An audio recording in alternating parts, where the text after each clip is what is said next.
De politique générale, justice sociale, réforme de la fiscalité, relancer la croissance et la compétitivité des entreprises.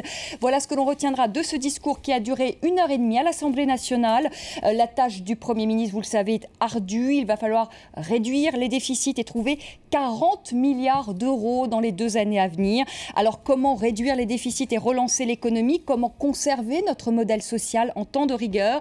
Eh bien, on en parle avec nos invités. Je vous les représente très rapidement. Valérie Rabault, qui est députée PS du Tarn-et-Garonne, qui est vice-présidente de la commission des finances, Olivier Carré, qui est député UMP du Loiret, membre également de la commission des finances, Henri Sterdignac, qui est président des économistes atterrés, Christian Saint-Etienne, professeur d'économie à Paris-Dauphine. Je vous propose tout de suite, avant de reprendre ce débat, d'écouter Jean-Marc Ayrault, qui a lancé tout à l'heure un appel au patriotisme économique et fiscal. On écoute le Premier ministre. Et le patriotisme, ce n'est pas fuir la France pour les paradis fiscaux et laisser à ceux qui restent le poids de l'effort. Faire preuve de patriotisme, ce n'est pas menacer la pérennité d'un système solidaire en le détournant de son objectif, qui est d'assurer un filet de sécurité à celles et ceux qui ne retrouvent pas de travail, à ceux qui sont en fin de droit, aux malades. À tous les niveaux, le gouvernement que je dirige se donnera les moyens de lutter contre la fraude et d'abord l'évasion fiscale. Olivier Carré, est-ce que vous croyez à ce patriotisme économique et fiscal? Est-ce que vous pensez que les entreprises vont quitter la France, des entreprises donc, qui vont être taxées? On en a parlé dans la première partie du débat, on a parlé aussi de ces ménages aisés qui vont être également taxés. Est-ce que vous pensez que ces entreprises et toutes ces personnes vont quitter la France? Ouais, d'abord, est-ce qu'elles vont rester au nom du patriotisme? D'abord, ce que dit Jean-Marc Ayrault, tout le monde peut être que d'accord. Le sujet, c'est justement de se demander pourquoi est-ce que dans son discours, il y a autant de singularités qui vont mettre la France dans une position particulière par rapport aux autres pays et qui, de fait, vont inciter un certain nombre de nos ressortissants à se poser la question de savoir pourquoi est-ce que ça se passe comme ça en France et pas ailleurs. On est l'un des pays les plus taxés, je crois, en Europe déjà, non? Oui, mais il y a ça. Mais par exemple, pour avoir beaucoup travaillé sur la réforme du patrimoine, quand on travaille par exemple sur la fiscalité du patrimoine, on est effectivement un des pays qui taxons le plus les plus-values. Un des éléments qui avait été posé, qui était la question de savoir si on devait avoir le même type d'impôt pour les revenus et pour le montant du patrimoine. Je ne parle pas le montant. Je parle le même type, c'est-à-dire que quand vous vendez quelque chose, par exemple, c'est comme l'impôt sur le revenu. Donc là, on a dit tout à l'heure 150 000 euros pour 45%. Regardez, ouais. Vous vendez un bien, vous vendez un fonds de commerce, 500 000 euros, ce qui n'est pas une grosse boutique, c'est quelque chose, c'est le fruit de votre vie. Est-ce que ça doit être taxé à 75%? C'est la question. On serait les seuls au monde à le faire. Alors, il y en a qui vont dire oui. J'ai eu un débat avec M. Piketty, lui trouve que c'est logique, parce qu'effectivement, il y a une logique à se réapproprier en bien national, compte tenu de la situation qui est là. Mais aussi un effort de solidarité aussi. Oui, si on veut. La seule chose, c'est qu'il faut faire aussi la crise. Oui, il faut faire un peu de ménage. Vous avez parlé tout à l'heure des 40 milliards qui doivent être faits.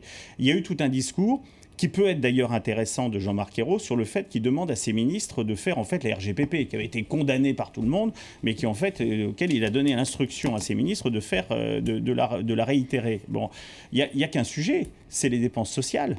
C'est-à-dire que moi, j'entends beaucoup de choses sur les dépenses de l'État, on l'a vu. Il y a eu un appel aussi intéressant sur les collectivités territoriales. C'est intéressant parce que quand on voit la façon dont les régions ont été pilotées, c'est vrai qu'on s'aperçoit qu'il y a beaucoup de grains à moudre sur le plan de la dépense. Et là, c'est bien comme elles sont quasiment toutes pilotées à gauche, qu'ils fassent un petit rappel à l'ordre. C'est une bonne chose quand même. Ah ben ça dépend si jamais il est entendu lui-même. C'est une sorte de millefeuille où on multiplie les... Oui, mais le millefeuille, il va être conservé parce que la réforme, vous aviez dit tout à l'heure que toutes les réformes Sarkozy étaient détricotées. En voilà une. On allait vers quelque chose d'assez historique qui était le bouleversement du millefeuille des collectivités. Là, patatras, il va falloir revenir en arrière en rajoutant même une dose de proportionnelle, ce qui ne va pas simplifier la clarté des débats au sein des différents hémicycles et des différents... Bon, on va vers une pérennisation du millefeuille. Bon, ceci étant dit, le vrai sujet, c'est les dépenses sociales. C'est-à-dire de savoir comment est-ce que les dépenses sociales sont maîtrisées, voire même diminuées. On avait un indicateur, par exemple, sur l'assurance maladie, qui fait que depuis 2 ans, de façon assez historique, elle n'augmente plus au-delà de ce qui avait été autorisé, c'est-à-dire 2,5%, c'est-à-dire à peu près ce que nécessite la croissance démographique du pays qui tend vers plus de dépenses. Là, ça vient d'être autorisé à 3%, ce qui réouvre une porte à plus de dépenses de façon incontrôlée. Donc on a ces différents éléments-là. Et ça, là, vos 40 milliards, c'est sûr que ça va être très difficile de les trouver avec ce type d'attitude. Vous allez les trouver où, Valérie Rabault, ces 40 milliards? Non, moi, je ne peux pas laisser... je ne partage pas évidemment ce qui vient d'être dit là-dessus. Je reviens sur votre question du patriotisme. Vous avez commencé comme ça sur le patriotisme économique. Effectivement, quand le Premier ministre dit tout à l'heure dans son discours de politique générale qu'il y a des évasions fiscales, il y a des gens qui partent à Londres et qui viennent se faire soigner en France, on le sait, et qui profitent aussi du système social. Donc moi, j'aimerais qu'on mette aussi l'accent... Qu'on mette l'accent là-dessus. Oui, ce modèle social français... Sarkozy avait proposé des mesures très explicites sur ce sujet-là, donc je serais ravi qu'elles soient mises en œuvre. Mais là-dessus, il n'y aura pas de problème. Et on a tous des cas en tête. Il doit y avoir quand même. On peut pas être notre pays peut pas servir de continuer à pouvoir un système social à ceux qui ne veulent plus payer pour. Ça me paraîtrait quand même extrêmement important. Sur le patriotisme économique, il peut y avoir un deuxième volet. C'est-à-dire quand on regarde l'industrie, parce que le système productif en France, un quart des emplois industriels, ce qui est quand même beaucoup, ont comme patron des étrangers, soit des groupes étrangers, soit des fonds de pension, quand en Allemagne, on est à 12%. Donc ça veut dire qu'aujourd'hui, notre tissu productif, ce qui est quand même celui qui crée notre richesse, on a vu l'effondrement de la part de l'industrie dans notre richesse, mais aussi ce tissu productif est de plus en plus aux mains de fonds de pension. Donc ça, c'est un des axes aussi de la politique de Jean-Marc Ayrault. Oui, mais pourquoi ?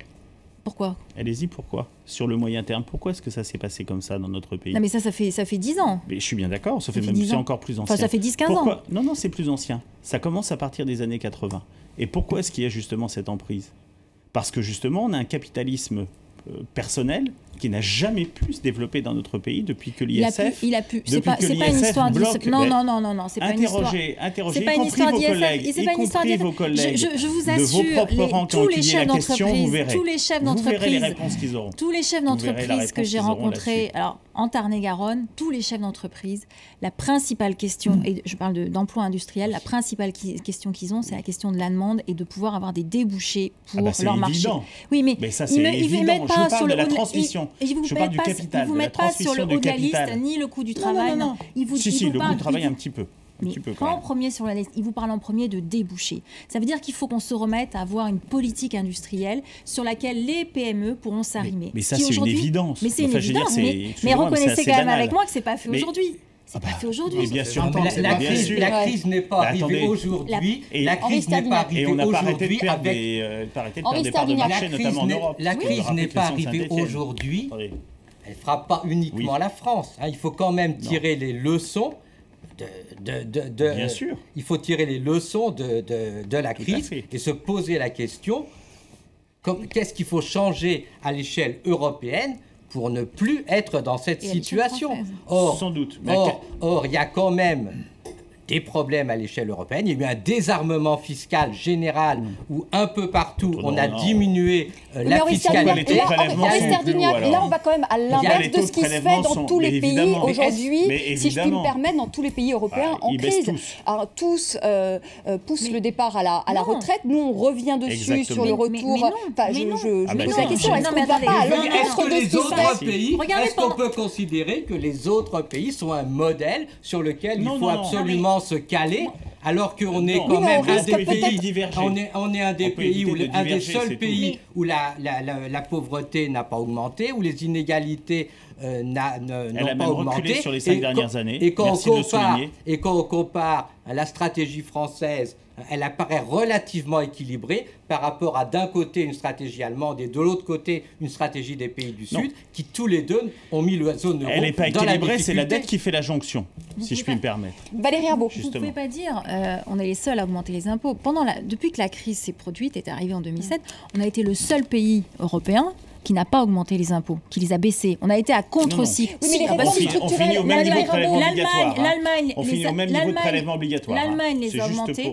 L'Allemagne les a augmentés. Le Royaume-Uni les a augmentés. Mais c'est pas pour non plus les mêmes types de prestations.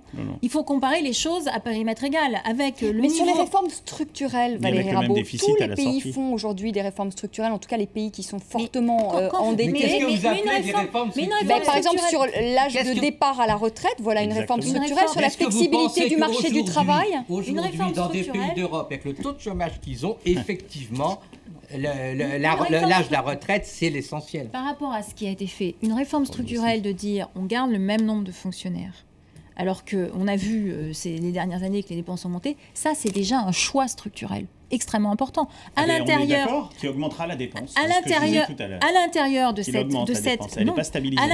cette enveloppe, vous faites des allocations, on fait des choix en faveur de l'éducation, la gendarmerie ou la police. Mais ça, c'est déjà un choix important, structurel, pour reprendre votre expression. Mais qui augmente la dépense publique. Le choix, c'est d'augmenter la dépense publique. Quand on parle du modèle social français, il faut avoir des critères de réussite. Bon. Ce modèle social... C'est un modèle formidable quand même. Non, je veux dire, quand vous êtes en difficulté, vous êtes au chômage, vous avez des allocations. Non, mais c'est un modèle social qui coûte très cher, ça on est clair là-dessus. Mais ce modèle social, l'écart de dépenses publiques entre la France et les autres pays a fortement augmenté, y compris sous Sarkozy. Aujourd'hui, on a un écart de dépenses publiques par rapport aux autres pays de la zone euro. Je ne parle pas de pays ailleurs, c'est-à-dire les pays avec lesquels on partage la même monnaie, c'est-à-dire les mêmes taux de change. On a un écart de 8 points de PIB. On dépense énormément.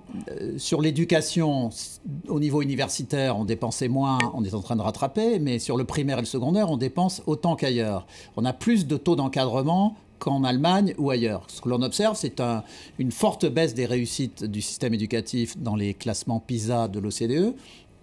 Quand on regarde on dépense beaucoup et finalement, à l'arrivée, le résultat n'est pas formidable. De plus d'enfants qu'en Allemagne. C'est un peu normal, heureusement qu'on dépense plus que les Allemands. Non, mais même par enfant, on dépense plus. Par ailleurs, ce qu'on observe, c'est qu'il y a, et ça fait 20 ans, hein, c'est d'ailleurs la gauche et la droite, elles peuvent toutes les deux balayer devant leur porte, c'est les deux ensemble, et c'est dû d'ailleurs à des choix plus éducatifs que notamment la méthode globale à l'école primaire, donc c'est des choix techniques internes à l'école, plus que des questions budgétaires. Oui. Mais on observe un effondrement des taux de réussite aux examens en comparaison internationale. On a 20% des jeunes qui sortent du système éducatif sans formation et sans diplôme. Monsieur Hérault l'a rappelé cet après-midi.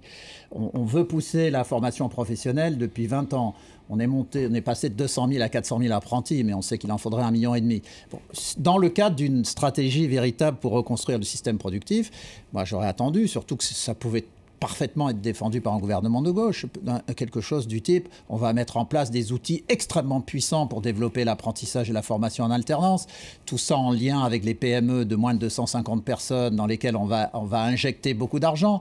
Bon, il aurait pu construire une stratégie d'ensemble comme ça. Or, en fait, ça a été un discours, il y a eu 50 compartiments l'un derrière l'autre, il a repris essentiellement les éléments de la campagne présidentielle et législative, mais il n'y a pas eu de stratégie d'ensemble sur cet élément central. Comment je reconstruis un secteur productif compétitif. Mais non, parce qu'on est toujours dans cette vision française très particulière où on veut bien aider par la recherche et développement et des choses comme ça, mais on ne veut pas aider les entreprises. Le problème, c'est que 99% des entreprises... Non mais attendez, 99% des entreprises sont des entreprises familiales. Donc quand vous cognez avec une charge de fiscalité très forte, les gens qui sont à la tête de ces entreprises n'ont plus envie d'investir et de se développer. Donc il faut Quand vous regardez, il y a un travail très intéressant qui va être publié dans 8 jours par l'Ordre des experts comptables de l'Île-de-France, qui fait une analyse très approfondie des raisons pour lesquelles nos entreprises ne croissent pas. Et surtout, c'est très intéressant, c'est qu'on compare avec l'Allemagne.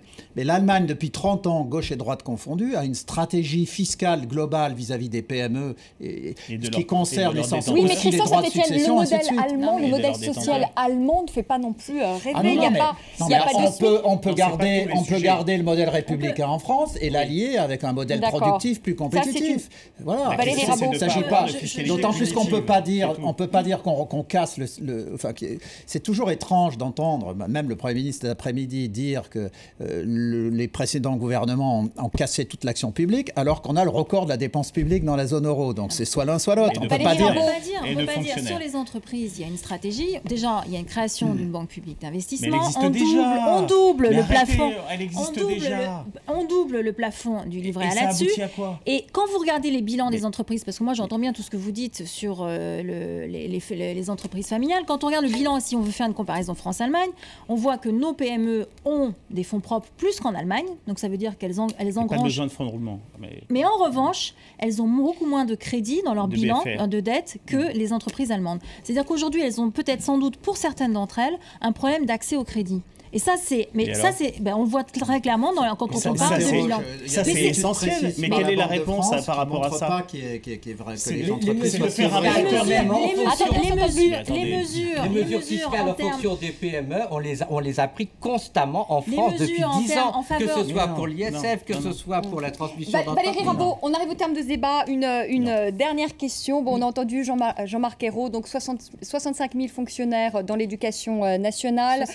60 000, une hausse du SMIC à partir donc de début juillet, là, de 2%. La hausse donc de l'allocation rentrée scolaire. Retour donc à l'âge à 60 ans. Non, pour ceux qui ont cotisé. Pour ceux qui ont cotisé à partir d'une année, qui ont commencé à 18 ou à 19 ans. Moi, je reviens toujours à ma question initiale. Où vous allez trouver ces 40 milliards ? Alors déjà, il y a une partie fiscalité. Il a été très clair que sur septembre. Mais il y a deux. Mais ça ne sera pas suffisant à Didier Migaud, qui est quand même le président. Sur les salariés et les familles. Ce qu'avait toujours dit, mais pas sur les classes moyennes. Quand vous Oui, regardez, mais ça sera pas. Excusez-moi, quand vous regardez Valérie Rabault, ça ne sera pas suffisant. D'ailleurs, Didier Migaud a dit hier qu'il fallait. Pendant la campagne, on a dit deux choses. On a dit qu'il y aura une première étape qui passera par la fiscalité, parce que c'est celle qui est la plus rapide. Et la deuxième qui est par une baisse de la dépense publique. Mais quand vous encadrez, comme il l'a annoncé, le nombre total de fonctionnaires avec des choix à l'intérieur, là-dessus, déjà vous obtenez un gel. Mais non, vous avez une diminution. Mais non, attendez. Là aujourd'hui, on a eu la loi de règlement. Oui. Dans la loi de règlement, vous avez 60 000 fonctionnaires de moins. Vous avez une diminution des 0,1% de la masse globale, parce que de toute façon, les pensions, elles augmentent de l'ordre de 3% par an. À partir du moment où vous ne diminuez pas et vous restez au même effectif d'agents de la fonction publique actifs, c'est-à-dire ceux qui sont effectivement sur le terrain, et c'est effectivement ce qui a été annoncé par le gouvernement, à partir de là, vous avez une augmentation tendancielle de ce qui représente quand même le tiers de la dépense de la masse salariale des fonctionnaires, qui sont les pensions qui sont versées aux retraités. Et ça augmente mécaniquement de l'ordre de 2,5 à 3% par an. Donc vous avez une hausse naturelle de 1% de ce qui constitue la moitié des dépenses publiques de l'État. Un dernier mot de Valérie Rabault. Donc, on va trouver ces 40 milliards, la fiscalité, ça on l'a compris, donc des entreprises, des ménages, mais ça ne suffira pas. Un plafonnement des niches fiscales à 10 000 euros. Plafonnement des niches fiscales à 10 000 euros. Et puis ce qu'on constate aussi, un dernier mot, Valérie Rabault. Un dernier mot, c'est que quand on fait de la rigueur comme elle a été faite, on casse la croissance.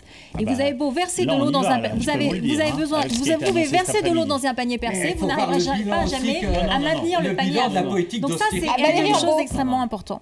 Merci beaucoup. Merci à tous les quatre d'avoir participé à ce débat. On aura évidemment l'occasion d'en reparler de la situation économique de la France et de son redressement. En tout cas, on l'espère dans les mois qui viennent.